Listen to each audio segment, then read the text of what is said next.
I bought a fancy condo near the train station. Wait, what? What are you talking about? Why are you bringing this up out of nowhere? And not just any condo, he bought it. It's amazing, the view is beautiful, and the rooms are spotless, he said like it was no big deal. I was confused. It turns out, while I was staying at my parents' house, he sold our current apartment and bought the condo behind my back. Then, he moved in without even telling me. No way, where did you get the money for this? I was panicking, but he stayed calm and smug. Oh, I used the money from selling our apartment to make the down payment, he said. What? And by the way, I'm going to live here with mom and dad. I don't need a freeloader like you hanging around. He decided, without asking me, to live with his parents and kick me out of the picture. I was so shocked I didn't even know what to say.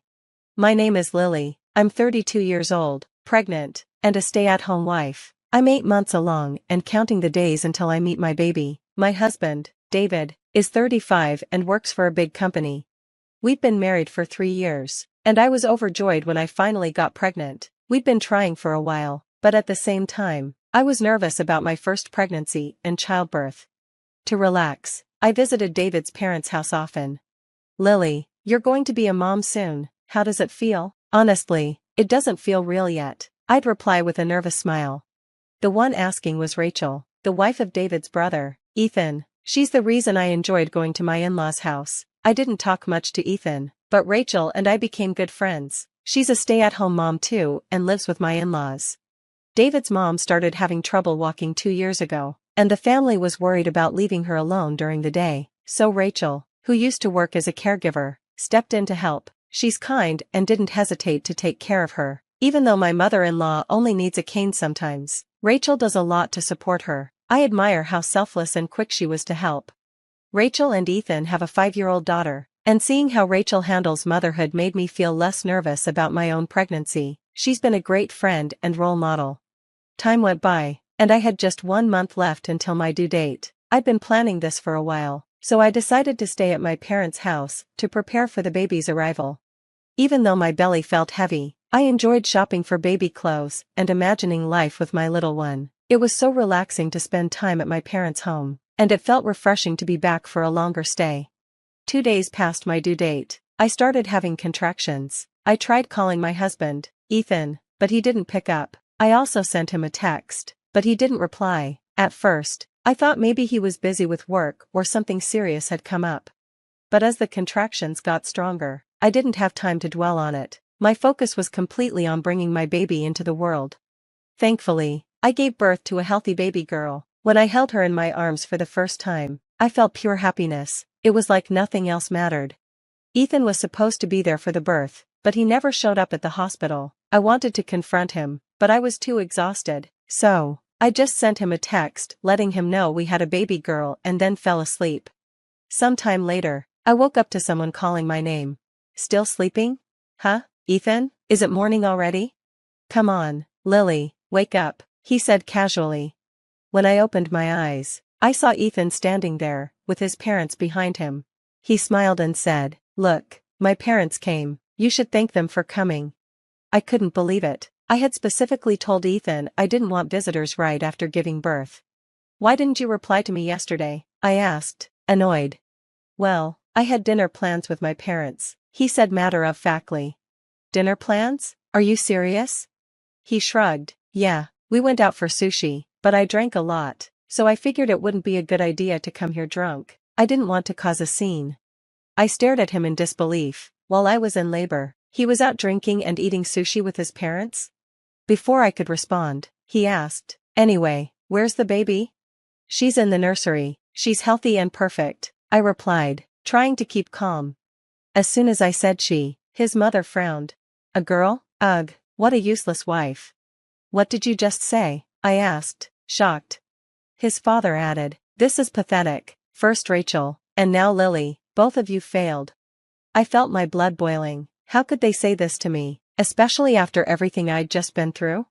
Then Ethan, instead of standing up for me, sighed and said, "Yeah, I knew it was a girl, but I was really hoping we'd have a boy. My parents were counting on us." I couldn't believe my ears. Disappointed? Counting on us? Why did it matter so much to them? I never thought I'd have to worry about having a son, since Ethan is the second son in his family, but his parents had been hoping for a boy, especially since the first grandchild was a girl. Honestly, I didn't care about that at all. For me, it didn't matter if my baby was a boy or a girl, my child was perfect just the way she was. Ethan should have felt the same, but it was clear he was more interested in pleasing his parents. Even though I was furious, I was still exhausted from giving birth, and I didn't have the energy to argue. A nurse, who had overheard our conversation through the wall, kindly stepped in and asked Ethan and his parents to leave. As I cried, the nurse comforted me. After that, Ethan didn't even bother to visit me at the hospital. Finally, it was time for me and my daughter to leave the hospital. I had my parents come pick us up and decided to go to their house instead of returning to the one I'd shared with Ethan. I couldn't understand why Ethan had become so cold. He used to be more caring when we first got married. What happened to him? Maybe it was because of that big mistake he made at work 2 years ago. He caused a huge loss for the company, but his colleagues covered for him, so he didn't get into trouble. Still, it seemed to completely derail him.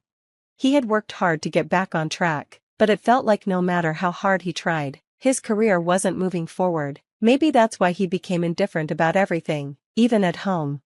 On top of that, one of his colleagues, someone he'd been better than at work when they first joined the company, became his boss after Ethan's mistake. I think that really bothered him and added to his stress. I thought having the baby might change him, but he didn't even seem to be trying. What would happen to our family in the future? I felt so anxious and overwhelmed. Then, out of nowhere, Ethan called me. "Hey, when are you coming back? You've been at your parents' house for almost a month since the baby was born." I wasn't ready to go back.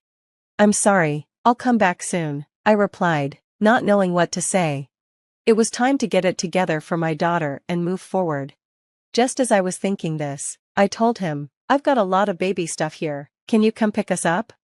Ethan's response shocked me. "No, you don't need to bring any of that stuff back. Actually, I need to talk to you about something. Maybe I should have told you over the phone instead of making you come back." "What do you mean?" I didn't understand what he was getting at. Then, he told me something even more shocking. "I bought a high-rise condo near the train station." What? What do you mean? Why was he bringing this up now? And, of course, he was the one who bought it. "It's great, it has an amazing view, and the rooms are spotless." "I don't understand," I said, feeling completely confused. He had moved out of our old apartment and into this luxury condo while I was staying at my parents' house. "No way, where did you get the money for this? You can't even get a loan with your salary."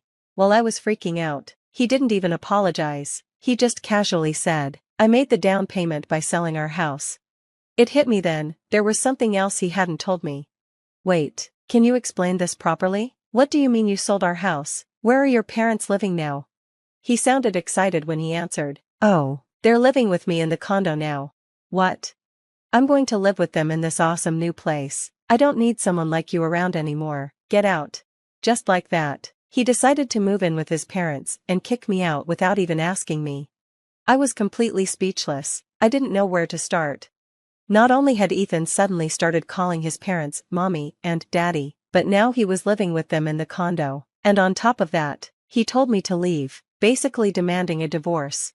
I just sat there, stunned, while he went on, "You're so cocky just being a housewife. You're nothing without my salary. You've just been lazy lately." "What are you talking about? That was only because of the horrible morning sickness," I shot back. I had been busy until the moment I gave birth, but he wouldn't listen.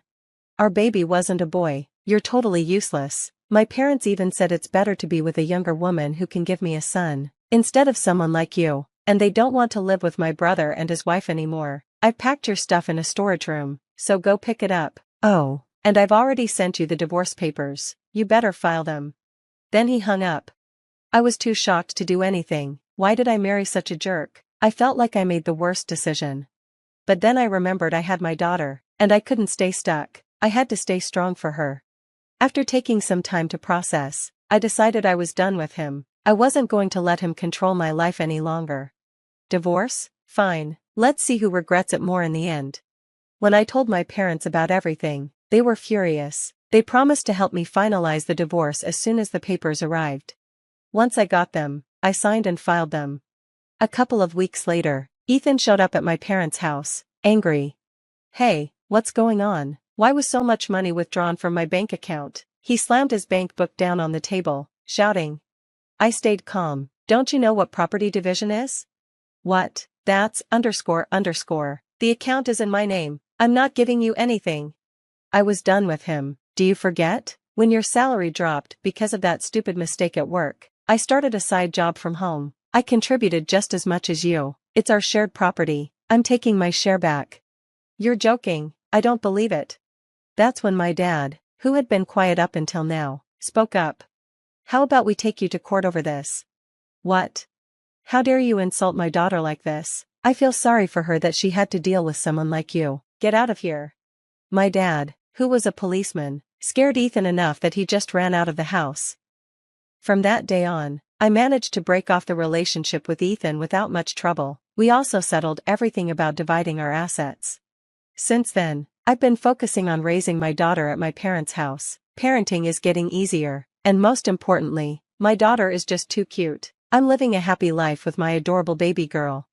A few months later, I started receiving unexpected calls from an unknown number. I kept ignoring them, thinking it was probably work-related, but the calls kept coming, so I decided to pick up. Hello? Hello, Sarah. It was Ethan. What do you want? How are you doing, huh? I don't really want to talk to you about that. Can I hang up now? Wait. Oh, can you come back here? What? I'm having trouble paying the mortgage for the condo. They're going to kick me out. Oh, okay. I'm not surprised. You're out of money, aren't you? Yeah.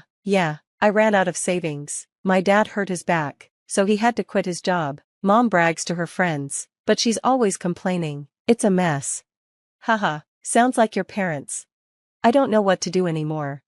It made sense now. He shouldn't have even passed the home loan screening with his salary. I guess he had used his savings, his dad's salary, and a loan to buy the condo. But now, with his dad unable to work and his mom spending all their money, he couldn't keep up with the payments. I found out my bank balance was zero, and I'm being told to leave if I don't pay by next week. Please come back, Sarah. We really loved each other once. After laughing for a moment, I spoke calmly. Give me a break. You just want to take advantage of me whenever it's convenient, don't you? You're counting on my salary and just want someone to clean up after you. No. He fell silent after that. You also called me a parasite, didn't you? Wouldn't I just get in the way if I came back? Well, I didn't mean it like that.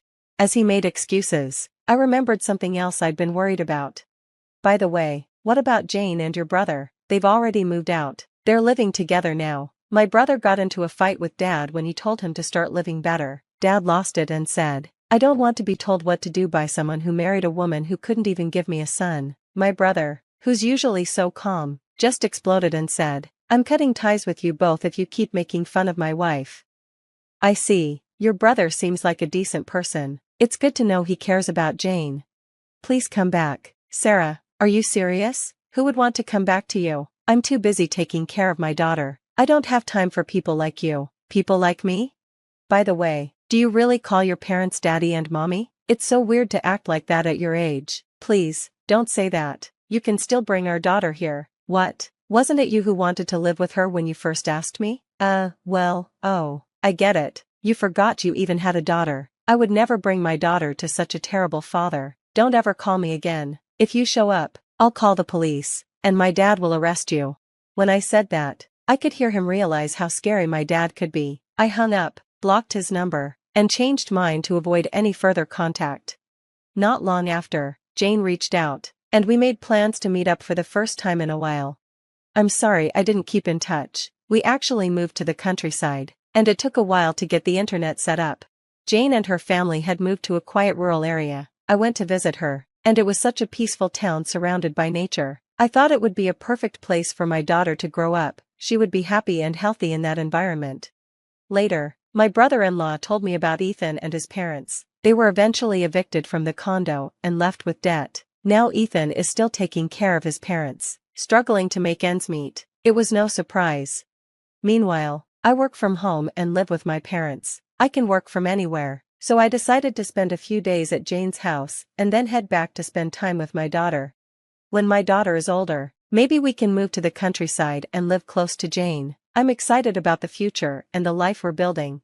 Buying a condo while your wife is pregnant, who does that? Maybe if you're rich, but not with a regular income. Either way, I'm glad to be away from that awful husband.